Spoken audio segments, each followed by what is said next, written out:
Assalamualaikum warahmatullahi wabarakatuh. Saya dan teman-teman saya dari kelompok 6 akan mempresentasikan tentang topik akad syariah. Lalu selanjutnya ada anggota kelompok dari kelompok 6. Yang pertama ada Rianata dengan NPM 156, ada Deska Trihandaya dengan NPM 185, ada Ananda Nadia Artanti dengan NPM 187, lalu selanjutnya ada Nadia GS Tampu Bolon dengan NPM 234, lalu dengan saya sendiri, Megatita Nurwahyuni dengan NPM 244. Lalu ini ada topik yang akan kami bahas.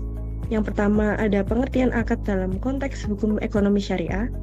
Lalu yang kedua ada jenis akad yang diakui dalam hukum syariah. Lalu yang selanjutnya ada pengaruh akad terhadap hubungan antara pihak-pihak dalam transaksi ekonomi. Lalu yang keempat ada pelanggaran akad dalam praktik ekonomi syariah. Lalu yang terakhir ada kesimpulan. Lalu di sini saya akan membahas tentang pengertian akad dalam hukum ekonomi syariah. Kata akad berasal dari bahasa Arab al-aqd yang secara etimologi berarti perikatan, perjanjian, dan pemufakatan atau bisa disebut juga al-ittifaq. Secara terminologi fikih, akad didefinisikan menurut Al-Sanhuri ialah perikatan ijab dan kabul yang dibenarkan syara yang menetapkan kerelaan kedua belah pihak.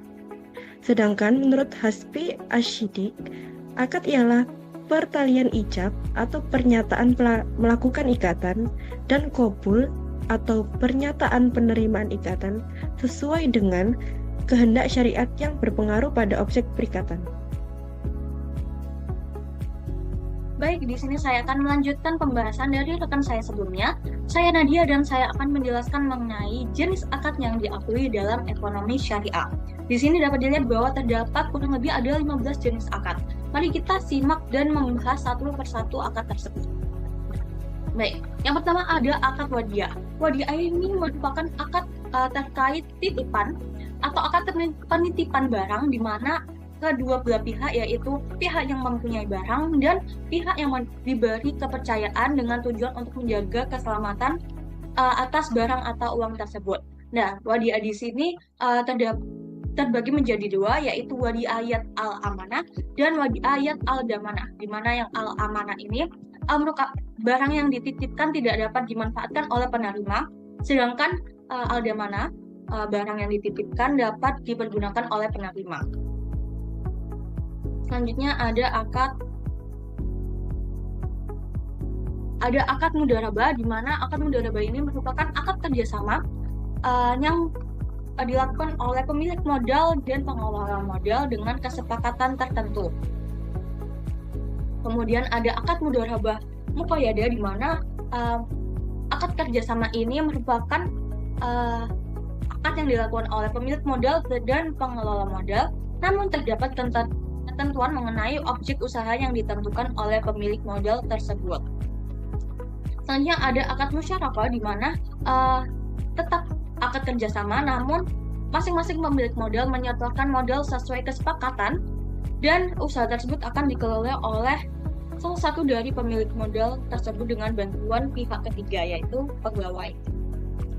Selanjutnya ada akad musyarakah mutanakisah, di mana akad ini merupakan sama seperti sebelumnya, namun pihak pertama yaitu membeli sebuah produk secara penuh dan pihak lainnya mencicil pada pihak yang satu tersebut. Ya, keempat akad ini merupakan akad syirkah atau akad mengenai kerjasama. Selanjutnya ada akad ijarah.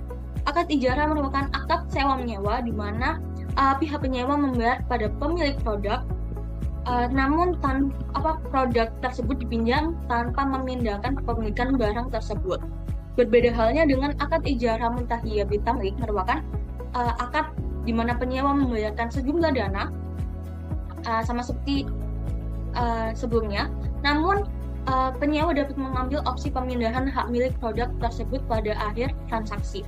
Nah, kedua akad tersebut, ijarah dan ijarah muntahiyah ini merupakan akad sewa menyewa dalam transaksi ekonomi syariah. Kemudian ada akad Bentar. Ada akad salam, di mana akad ini merupakan termasuk dalam akad jual beli atau akad bai, di mana pembeli memesan produk dan melakukan pembayaran terlebih dahulu. Kemudian penjual akan memproses produk tersebut sesuai dengan kesepakatan, syarat, dan jangka waktu tertentu. Nah, dalam sistem ini dapat dikatakan sebagai pre-order gitu di zaman sekarang. Selanjutnya ada akad murabahah, di mana akad ini merupakan akad transaksi jual beli antara penjual dan pembeli, di mana penjual lebih dulu menyatakan harga beli produk tersebut kepada pembeli, dan pembeli akan memberikan harga yang lebih tinggi sehingga pihak pembeli dapat mengetahui harga beli produk dan margin keuntungan yang didapatkan oleh penjual. Selanjutnya ada akad transaksi jual beli juga, yaitu akad istinah, yaitu akad dengan sistem pemesanan, di mana pembeli akan memberikan syarat dan kriteria tertentu sesuai barang keinginannya, kemudian penjual akan mengerjakan pesanannya sesuai kesepakatan dari pembeli tersebut. Nah, ketiga akad ini yaitu akad salam, murabahah, dan akad istinah merupakan akad bai atau akad jual beli. Selanjutnya ada akad kafalah, di mana akad ini merupakan akad pemberian jaminan, di mana pemberi jaminan yaitu kafil bertanggung jawab atas pembayaran kembali utang yang menjadi hak penerima jaminan atau makful. Selanjutnya ada akad iwala atau hawala, yaitu akad pengalian hutang, di mana bentuk pemberian pinjaman uang yang bertujuan untuk mengambil alih piutang dari pihak lain dan atau bisa dikatakan juga sebagai pemindahan hak atau kewajiban yang dilakukan. Selanjutnya ada akad wakalah, di mana akad ini merupakan akad pemberian kuasa kepada penerima kuasa untuk melaksanakan suatu tugas atas nama pemberian kuasa tersebut. Ketiga akad ini yaitu wakalah, kafalah, dan iwala atau hawala merupakan akad yang berkaitan dengan transaksi jasa. Selanjutnya ada akad ran, dapat dikatakan sebagai akad gadai juga, di mana nantinya akan menahan salah satu harta milik si peminjam sebagai jaminan yang memiliki nilai ekonomis. Sebagai hal ini bertujuan untuk dapat mengambil kembali seluruh atau sebagian piutangnya. Selanjutnya yang terakhir ada akad qard, di mana akad ini merupakan akad pinjaman dana kepada nasabah dengan ketentuan bahwa nasabah wajib mengembalikan dana yang diterimanya pada waktu yang telah disepakati. Nah, akad ini merupakan dapat dikatakan sebagai akad kebajikan juga. Nah, seluruh akad ini haruslah bebas dari unsur riba, gharar, dan maisir atau spekulasi atau judi. Nah, agar akad-akad ini sesuai dengan prinsip-prinsip syariah dan dapat diterima oleh masyarakat dan Allah tentunya. Terima kasih. Selanjutnya saya di sini akan menjelaskan tentang pengaruh akad terhadap hubungan antara pihak-pihak yang ada dalam transaksi ekonomi. Nah, yang pertama adalah menetapkan hak dan kewajiban. Akad berfungsi untuk memperjelas hak dan kewajiban antara pihak-pihak yang bertransaksi. Misalnya dalam akad jual beli, penjual berkewajiban menyerahkan barang yang disepakati, sementara pembeli wajib membayar harga yang telah ditentukan.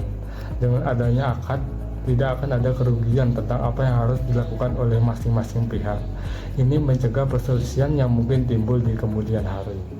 Nah, yang kedua adalah mencegah ketidakpastian dan penipuan atau ghar. Salah satu prinsip dalam ekonomi Islam adalah menghindari ghar, ketidakpastian atau spekulasi berlebihan dalam transaksi. Akad membantu mengurangi ghar karena segala hal terkait transaksi dijelaskan secara rinci, seperti harga, spesifikasi barang, waktu penyerahan, dan lain-lain. Hal ini melindungi pihak-pihak dari potensi kecurangan dan penipuan. Selanjutnya adalah menghindari transaksi yang bertentangan dengan prinsip syariah. Salah satu manfaat utama akad syariah adalah menghindari transaksi yang bertentangan dengan prinsip-prinsip Islam. Dalam ekonomi konvensional, praktik seperti riba, ghar, maisir, atau perjudian sering dianggap sah. Tetapi dalam akad syariah hal ini dihindari. Dengan demikian, akad syariah menjaga integritas dan moralitas dalam transaksi. Nah, ini penerapan prinsip-prinsip syariah dalam transaksi juga membantu menjaga keadilan dan memberikan manfaat yang adil bagi semua pihak yang terlibat. Dengan demikian, transaksi menjadi lebih bermakna karena dijalankan dengan penuh tanggung jawab terhadap nilai-nilai agama. Yang terakhir adalah menjamin keadilan dan kesetaraan. Akad yang benar-benar jelas dan disepakati bersama memastikan bahwa transaksi tersebut dilakukan dengan prinsip keadilan dan kesetaraan. Hal ini memastikan bahwa tidak ada pihak yang dirugikan dalam transaksi.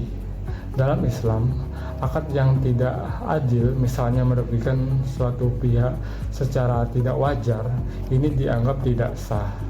Nah, selanjutnya akan dijelaskan oleh teman saya. Selanjutnya, saya akan menjelaskan mengenai dampak pelanggaran akad dalam praktik ekonomi syariah. Yang dimana pelanggaran akad dalam praktik ekonomi syariah atau bisa juga disebut sebagai ingkar janji atau cedera janji berasal dari bahasa Belanda, yaitu dari kata wan yang artinya tidak ada, dan juga kata prestasi yang diartikan sebagai prestasi atau kewajiban. Jadi ingkar janji berarti prestasi buruk atau tidak memenuhi kewajiban sebagaimana yang telah diperjanjikan. Selain itu bisa juga diartikan ketiadaan suatu prestasi. Menurut Abdul Qadir Muhammad, dalam bukunya menyatakan bahwa ingkar janji adalah tidak memenuhi kewajiban yang harus ditetapkan dalam perikatan, baik perikatan yang timbul karena perjanjian maupun perikatan yang timbul karena undang-undang. Selanjutnya, pihak dapat dianggap melakukan ingkar janji apabila melakukan kesalahan, yaitu yang pertama, tidak melakukan apa yang dijanjikan untuk melakukannya. Kedua, melaksanakan apa yang dijanjikannya tetapi tidak sebagaimana dijanjikannya. 3. Melakukan apa yang dijanjikannya tetapi terlambat. Atau 4. Melakukan sesuatu yang menurut perjanjian tidak boleh dilakukan. Kemudian berdasarkan pasal 37 Peraturan Mahkamah Agung Republik Indonesia Nomor 2 Tahun 2008 tentang kompilasi hukum ekonomi syariah, bahwa pihak dalam akad melakukan ingkar janji apabila dengan surat perintah atau dengan sebuah akta sejenis itu telah dinyatakan ingkar janji, atau demi perjanjiannya sendiri menetapkan bahwa pihak dalam akad harus dianggap ingkar janji dengan melewatnya waktu yang ditentukan. Kemudian, bahwa pihak dalam akad yang melakukan ingkar janji dapat jatuhi sanksi berupa membayar ganti rugi, pembatalan akad, peralihan risiko, denda, dan atau membayar biaya perkara. Kemudian di pasal 39, bahwa sanksi pembayaran ganti rugi dapat dijatuhkan apabila satu pihak yang melakukan ingkar janji setelah dinyatakan ingkar janji tetap melakukan ingkar janji. 2. Sesuatu yang harus diberikan atau dibuatnya hanya dapat diberikan atau dibuat dalam tenggang waktu yang telah dilampaukannya. 3. Pihak yang melakukan ingkar janji tidak dapat membuktikan bahwa perbuatan ingkar janji yang dilakukannya tidak di bawah paksaan. Baik, dari penjelasan semua yang sudah dipaparkan oleh teman-teman saya memiliki beberapa kesimpulan dari pembahasan di atas, yaitu jadi akad dalam hukum ekonomi syariah merupakan perikatan atau perjanjian yang mengikat antara dua pihak sesuai dengan prinsip-prinsip syariah. Jadi akad ini tidak hanya berfungsi untuk memperjelas hak dan kewajiban saja antara pihak-pihak yang bertransaksi, tetapi juga untuk mencegah ketidakpastian seperti gharar, lalu menghindari unsur riba dan spekulasi atau maisir, serta menjamin keadilan dan kesetaraan dalam transaksi. Nah, jenis-jenis akad ini yang diakui dalam ekonomi syariah antara lain seperti wadiah, mudharabah, musyarakah, ijarah, salam, murabahah, dan kafalah, yang semuanya itu harus mematuhi aturan syariah. Jika terjadi pelanggaran dalam akad, pihak yang melanggar dapat dikenakan sanksi berupa ganti rugi, pembatalan akad, dan lain-lain sesuai ketentuan. Dengan demikian, akad syariah menjadi instrumen yang paling penting dalam menjaga integritas transaksi ekonomi yang adil dan beretika. Gitu saja presentasi dari kami. Apabila ada kesalahan mohon dimaafkan. Terima kasih. Wassalamualaikum warahmatullahi wabarakatuh.